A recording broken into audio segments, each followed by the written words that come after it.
Hello everyone, how's things? Today I'm here first to talk with you about the importance of attention versus mindful attention, and then I'm going to share with you a short practice that you can use at home to cultivate awareness and to better your ability to live life in the only space that exists, the here and now. It's important to remember that the core of all mindfulness practices are not intended to give us a deep state of relaxation, but this is actually a benefit or a side effect, if you want to call it that, as a result of the practice itself. In the same way that stress is really just a symptom of overthinking. So today we're going to be looking at yet again another way that we can step out of the ruminating, the overthinking, and into our natural state of being that permeates peace and relaxation at its core. I'd like to take a moment to thank today's inspiration and sponsor, Mother Nature.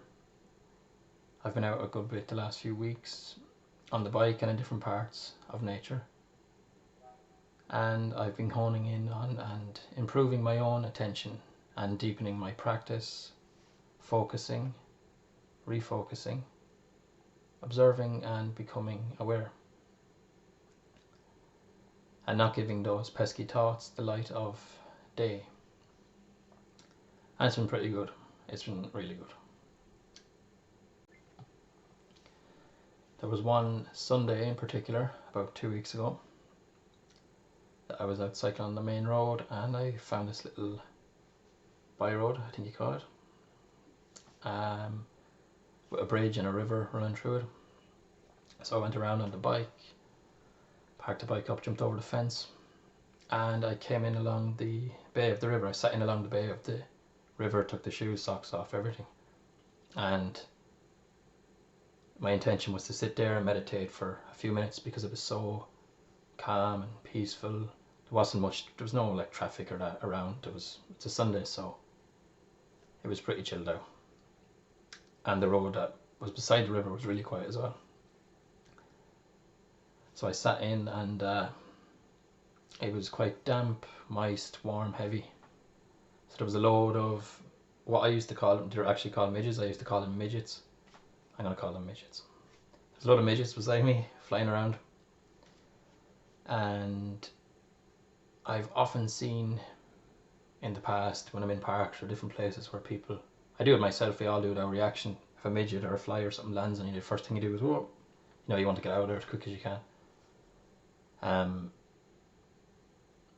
I've often seen people flick them away and shoosh them or whatever it is you do to get rid of them. And it occurred to me that thoughts work in this same way. So when you shoosh a fly away or a midget or whatever it is, 2 or 3 of them, 10 or 15 are going to come back. You know, they're just going to come rolling in on top of you. And thoughts work in the same way. So I think it's Donald Hebb says it, neurons that fire together wire together. So if we give the thoughts or the midgets our attention, they're bound to give us more problems. The problem's going to persist, the thoughts are going to reoccur, we're going to go into deeper thought patterns, deeper emotions, and we're going to be in trouble. So take it from nature. This is a perfect example for us to learn that we can just be with these thoughts, these wrong feelings, if you want to call them, the good, the bad, and be okay with that. Just be at peace in the present with all that is happening right here and now. So if the flies come, the best thing you can do if the thoughts come is just allow them just to flicker around. They might bite you a little and they'll fly off, they'll go and do their own thing. We don't need to be absorbed and reactive in everything that happens within and around us. So I just thought that was a great example that you could use for yourselves in your own lives with anything and within your own practice. So anyway, back to the story. I sat there, a few little midgets come over, midgets, came over, landed on me. I just sat it out. Eventually just flew away back into the pile of the rest of the midgets that were there, and all was good. Secondly, something else that I drew from the river was that every time I went to close my eyes, for some reason that day my mind was very anxious. It was running, so it was hard for me to keep my eyes closed. I was getting distracted by sounds and different things going on around me and within me. So I heard this splash in the water, or 2 or 3 little splashes. And I'll just give you an example of how crazy thoughts can be, and the rabbit hole they can lead us down is that the thoughts were saying, oh, someone's throwing a stone or trying to distract you, you know, you're trying to meditate, blah, blah, blah. So I opened my eyes, but it was just fish jumping in the water, as they do, splashing up and down. So what I done, and you can use this for yourselves as well, you see, if you ever go to a meditation class or a mindfulness course or that, they'll ask you to, if you feel uncomfortable, if you have an anxious mind, you can't close your eyes, you have too much thoughts going on. What they'll ask you to do is just to soften your gaze or to focus on something in the room or on the ground or straight out in front of you. In this case, in nature, there's so much going on, it's a perfect place to be. So what I done in this instance was I focused on a stone, kind of an oval shaped stone that was in the water. And the stone at its core represents, you know, strength and stillness and groundedness, if you want to call it, because it's always there. It might move down the riverbed eventually, but it's going to be there for a long, long time, just as it is. So for any out there that are struggling with quietening the mind, when you close your eyes, just find something in your room or wherever it is you sit down to meditate or practice, and focus on that for a while. If you want, you can actually just focus on the tip of your nose. Just look at it when you open your eyes. You can focus on the tip of your nose, and then when you feel comfortable and ready again, you can close the eyes and you're back into your meditation, into your own state of being. Anyway, that's the story of the river. I had a lovely time there after. I had a lovely cycle after. I got lashed with rain just a few minutes later, so it really helped calm the nerves and the body for that. And also always remember that you probably heard it 1,000 times before, but your breath is your best friend in these instances. So the example that I've given you of focusing on the tip of your nose is only really when you're in your meditation, with the eyes closed, and the breath, focusing on the breath isn't working for you. So it's important that within these moments that your attention breaks from whatever it is you're focusing on in the present, whether that be your breath, the body, or sounds, that you do not judge yourself. And returning your attention gently to the present and dropping all judgments as they arise, or each time they arise. The reason that we drop judgments is the core difference between our willy-nilly or autopilot attention or mindset. I like to call it Lululand when we get lost up in the mind, and our mindful attention. This non-judgmental style of attention is our stepping stone to awareness, to the present, to peace. And peace is our birthright. We are born into this world as pure energy, live, whole and complete. It's just that somewhere along the line we became over-attached to projections, labels, names, ideas, and identities that exist within the mind and are then mistaken for reality. But reality, still to this day, cannot be described with mere words or thoughts or labels, because then we're stepping back into Lululand.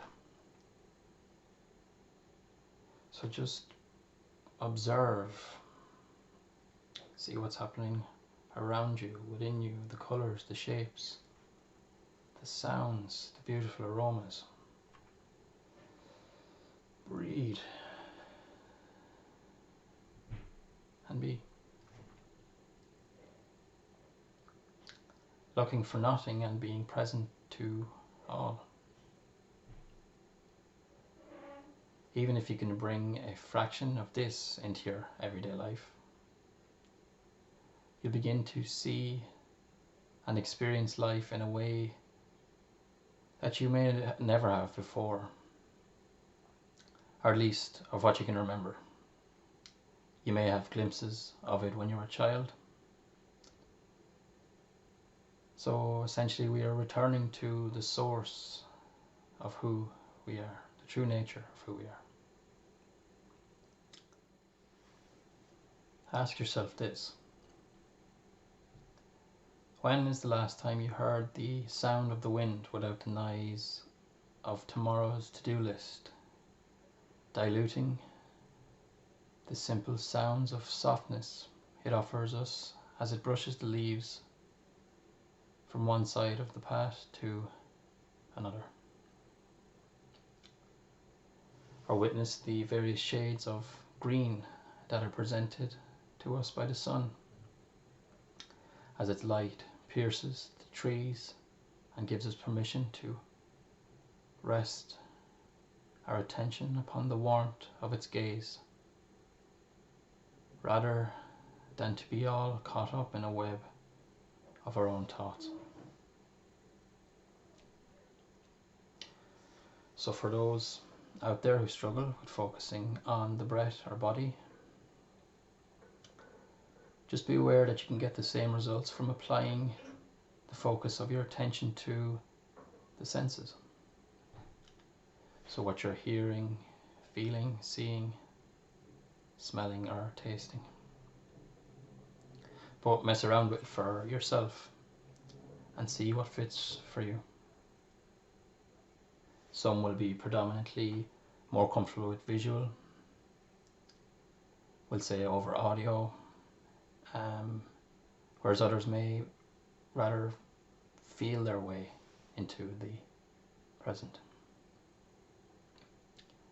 But it's best to circulate all of the senses with the breath and body included,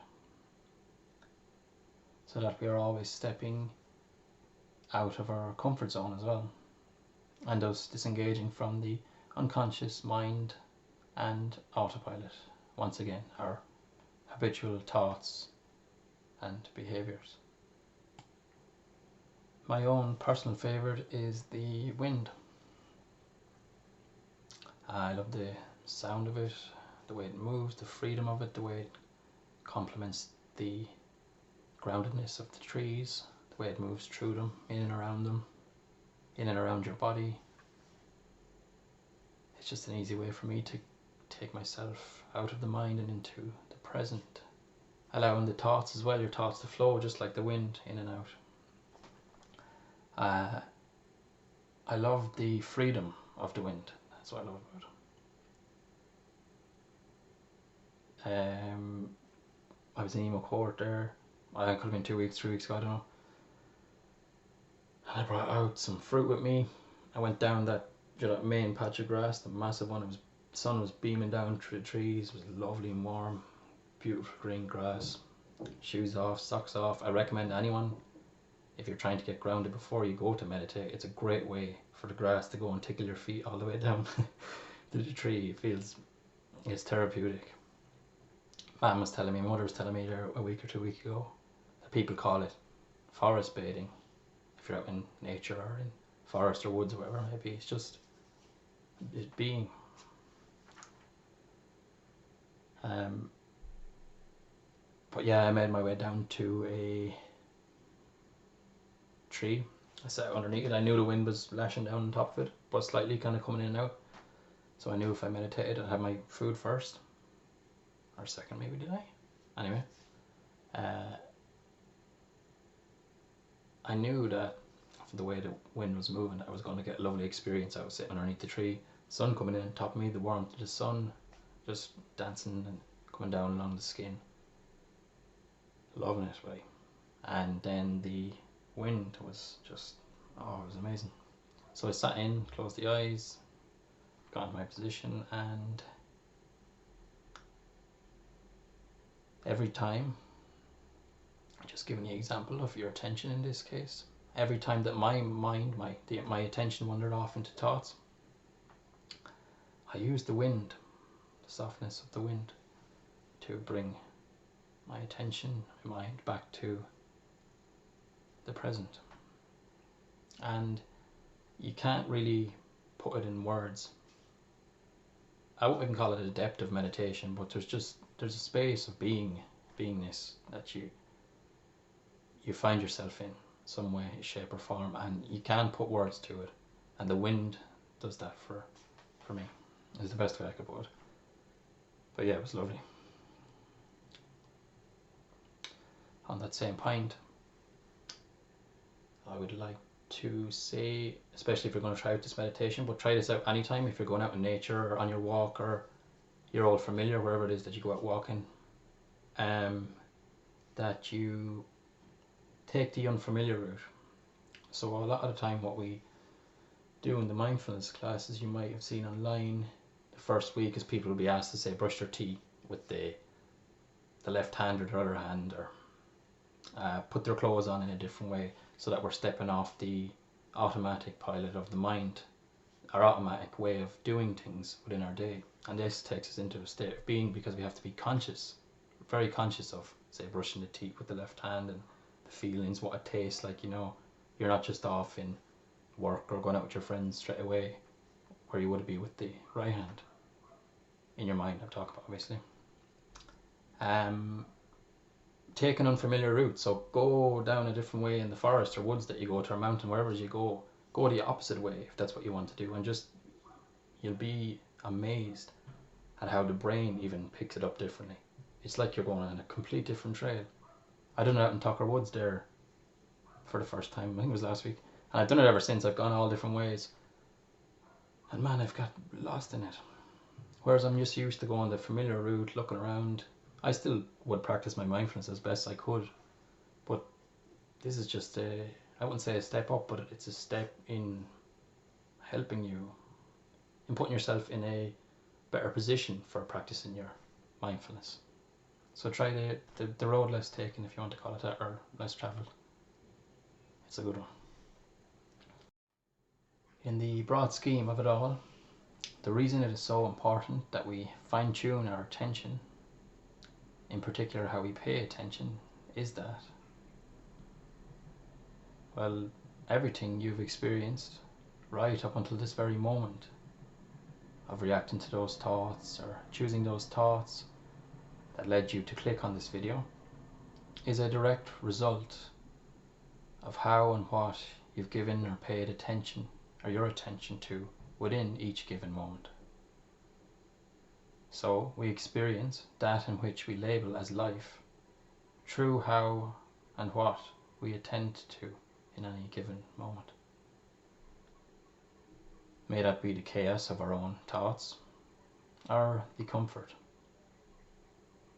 of the present moment. I just would like to add there, actually, thoughts are not always chaotic, so we can rewire our mind, our thoughts, by focusing and refocusing the way in which we think for positive. So we focus on things we're grateful for, things we have going in our life, you know, health, a roof over our head, a family, a body, our breath, the light outside, our technology. There's a list that once you start snowballing with it, it'll never end. And this is what you want to do. You want to keep applying and reapplying the positive, so that when the ego and the mind does like to get worried and talk to you, we'll say, it's a lot more easier to deal with. We'll put it like that. It's easier to deal with. So for example, I would say, you know, when I get worried, when the ego thoughts get worried and say, oh, this is going to happen and what am I going to do, and I just go, man, it's all good, man, it's all good. It's all good, bro. We got this. And I have that kind of unconsciously going on at the moment. So when something comes up, that just comes to the surface. There's no like, oh my God, what's going to happen? That doesn't really happen anymore, but it does take a lot of training. So what I'm trying to say to you is that mind is a very powerful tool, and you can use it to your advantage as well. You can live alongside the mind, but just don't get lost in it.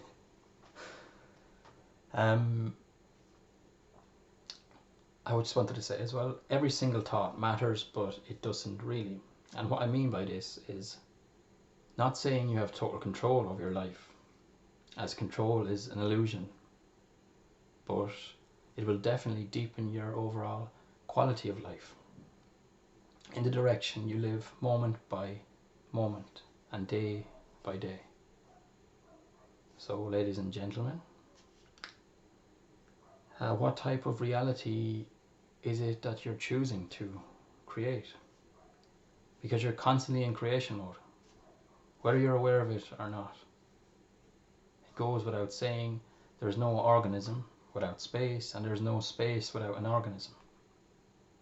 And we are all one and interconnected with each other within this universal truth. Now we're going to go on to the practice. So for the purpose of today's video, we're going to practice a walking meditation. And you can do this wherever you want, but I highly suggest that you try it out in nature at least once or 10 times. So I've chosen the woods as the inspiration for this practice. And as well as that, the reason nature is so fitted for mindfulness and meditation, along with all of the other benefits it has for our mental health, our emotional well-being, or physical health, is that simply it is live. There is a beautiful playing of life and energy everywhere around us in nature. And as mindfulness helps us to shed away our nagging thoughts and ego, we make space to connect and resonate in harmony with the beautiful playing of life and energy that resides within us.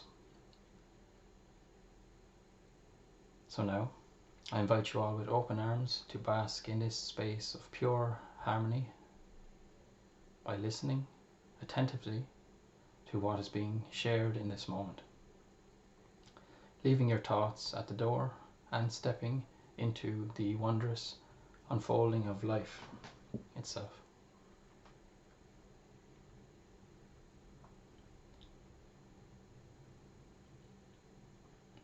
So, as you're walking, observing first the motion of your feet.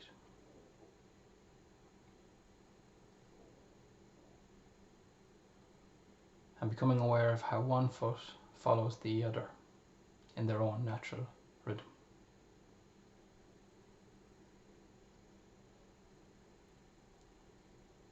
Tuning into the weight of the body as it anchors itself into the surface of the earth effortlessly, and noticing all of the feelings and sensations that arise with this basic daily movement.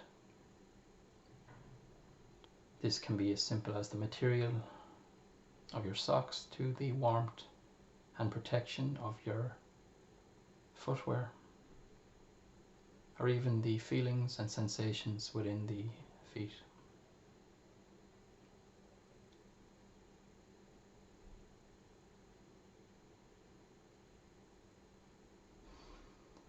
Holding in awareness that there are no right or wrong feelings, and just experiencing and honoring the body and the whole of this practice in this way.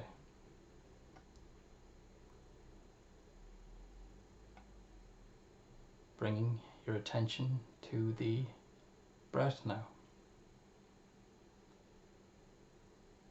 and allowing for it to flow as natural as it is for the earth to circulate in tandem with with the movement of the feet.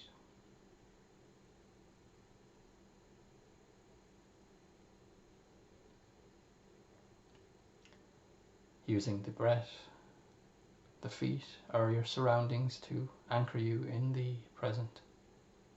Whenever you notice that the mind is becoming absorbed or reactive.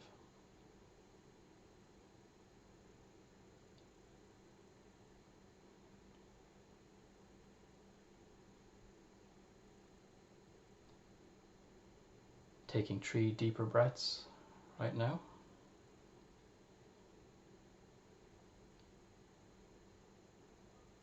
And allowing for the fresh, oxygen-rich air to fill the lungs and enter the bloodstream, providing energy to the brain and body.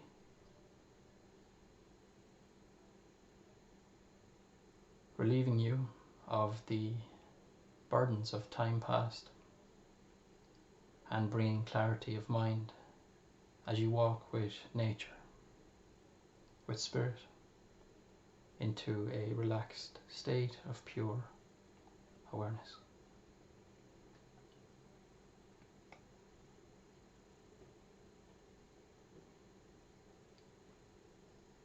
Expanding your awareness now to include all of the detail below and around you, up to about knee-high.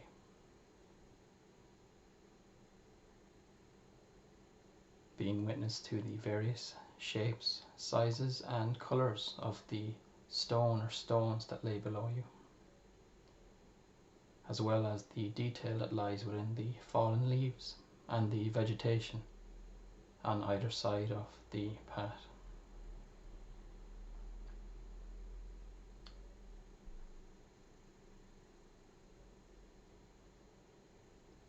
Gently turning your head from one side to the other,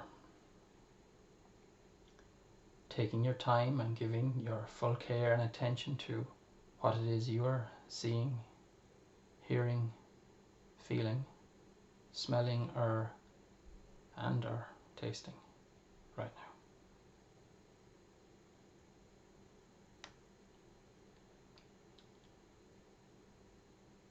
Circulating through your own experience in this way, dropping all critical and judgmental thoughts when they arise, and allowing for nature to guide you and keep you grounded and present in the here and now.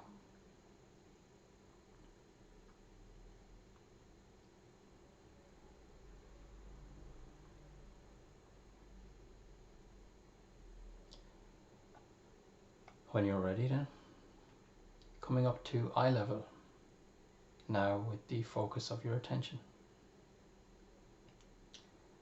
And allowing for the field of your awareness to be completely choiceless. So simply being with whatever comes or goes your way in each moment.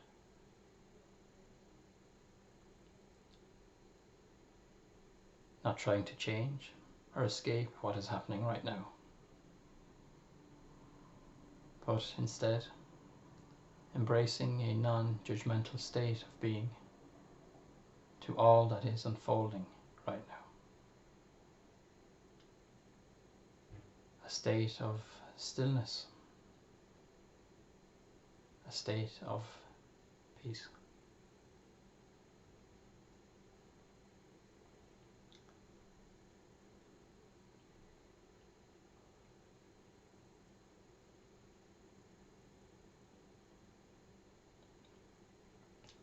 Perhaps it's the sound of birds or wind and the soothing symphony they create between the echoes of your footsteps. Perhaps it's the aroma of moisture that has been left upon the trees with the night that has just passed. Or even just the various insects and life that is present among the plants, and the shadows they cast between the beams of pure light, sunlight, that make it true the holes, gaps and crevices of the branches and leaves above head.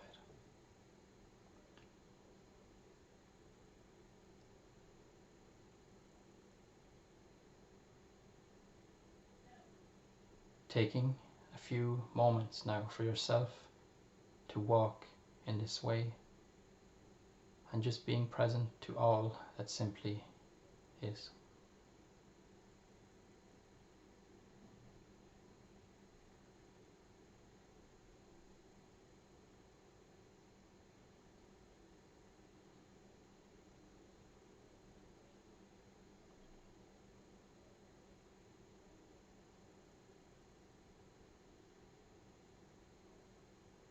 Moment by moment, just being fully here right now. You may want to have a glimpse above head just to see where the light itself may guide you. Wherever that may be that you're drawn to, just being aware that you're exactly where you are meant to be. Totally whole and complete, relaxed and at peace, flowing within the full spectrum of life itself.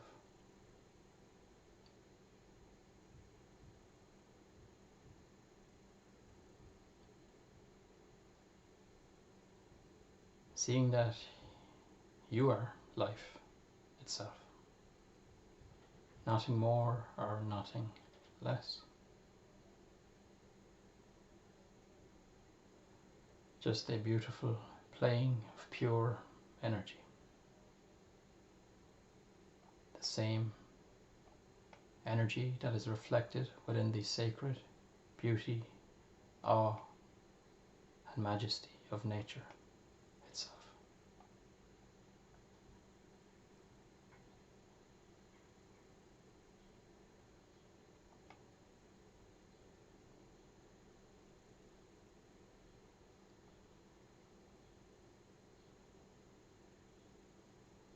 Allowing now for this awareness and deep inner knowing to lead the direction of your path throughout the rest of your journey today and from here on after. You may want to return to the breath. At times you find that the mind has wandered off into thoughts. And with this, returning to this deep state of relaxation and connection to all that is.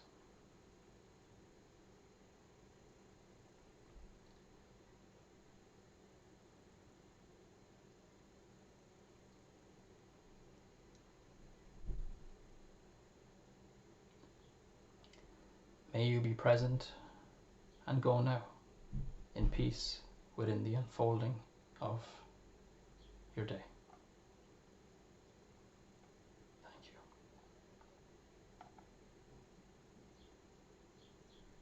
Okay, so that concludes today's session. Thanks a million to anyone who has tuned in to watch or to listen. For those who wish to practice the meditation again, I will upload it to YouTube because I know there's a way you can create a timestamp so that if you go to repeat it, you can skip straight to the practice the next time you go to do it. And the best way to go about practicing this is to practice it a few times until you get the hang of it, and then just go do your own thing.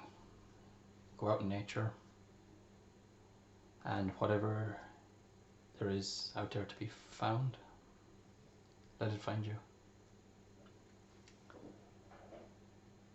Find your own flow state, because at the end of the day, this is all you really are. Pure consciousness. This is all we are. just that the mind likes to tell us different. But don't mind it. No pun intended. I think that's about it. And one more thing I wanted to finish on is that you see, when it comes to meditation, it really is that simple, but especially in the West, like everything, it tends to be romanticized. So we have to go and listen to this certain music, or go to this certain place, or have this certain scent around us, you know, all these list of things.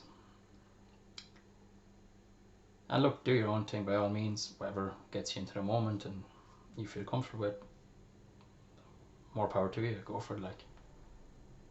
But the core idea of meditating is to allow everything just to be as it is, and to be present with it all, without the need to subtract or to add from the process. So there's nothing we need to change in order to be. So this idea, for all those spiritual seekers out there, this idea of enlightened and I'm enlightened, that's the best, I'm enlightened. I'm not talking about myself, by the way. I am enlightened in the same sentence. The irony in it is unreal. But enlightenment is our natural state. It's our most natural state of being. It's pure consciousness. It's what we come into the world as. There's a guru, an Indian mystic I watch. I've followed him over a few years. Sai Guru is his name. And he was talking in I think it was a seminar or something. Someone asked him a question, but he said the best thing anyone could ever do if they're looking to be at peace or enlightenment, whatever it is they're looking for, is just to go into a room and just simply sit there, close your eyes and leave the mind alone. And it's as simple as that. As humans, we're meaning making machines. We overcomplicate everything. It's really that simple. It's just being right here and now, being pure awareness, pure consciousness. Call it what you want, source, spirit. We're all one of the same. And words still are struggling or trying to figure out how to explain it. No one really can. But not knowing is knowing in that sense. And there's a peace in not knowing. A beautiful peace.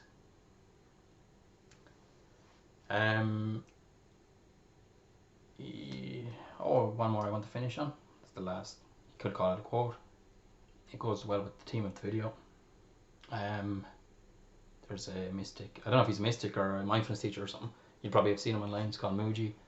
I haven't actually watched any of his stuff, but I've seen bits of his quotes and stuff on the front thumbnails of videos and that. And he has a lovely quote that says, I think it's about being or living. It says, see but not with the eyes, and know but not with the mind. It's lovely. Because we don't really know anything in life. All we know is what we think we know, you know. We only know what we think we know at that level, that's all. There is a massive inner knowing within all of us, and it just needs to be tapped into. There's a world of ancestral, if you want to call it past or ancestral knowledge, or you can label it whatever you want, but if we could just tap into that rather than look outside of ourselves all the time, it would make life so much easier. Everything that we've been looking for is right here and now. And I wish you all of the best in allowing yourself to experience, because there's nothing to find, man. It's all here. Anyway, that's enough for today. I hope you take something from this video. Enjoy the practice if it's the practice you take. And that's it. Let's go. Don't know what that means, but I love saying it. Thanks and good luck. Bye bye.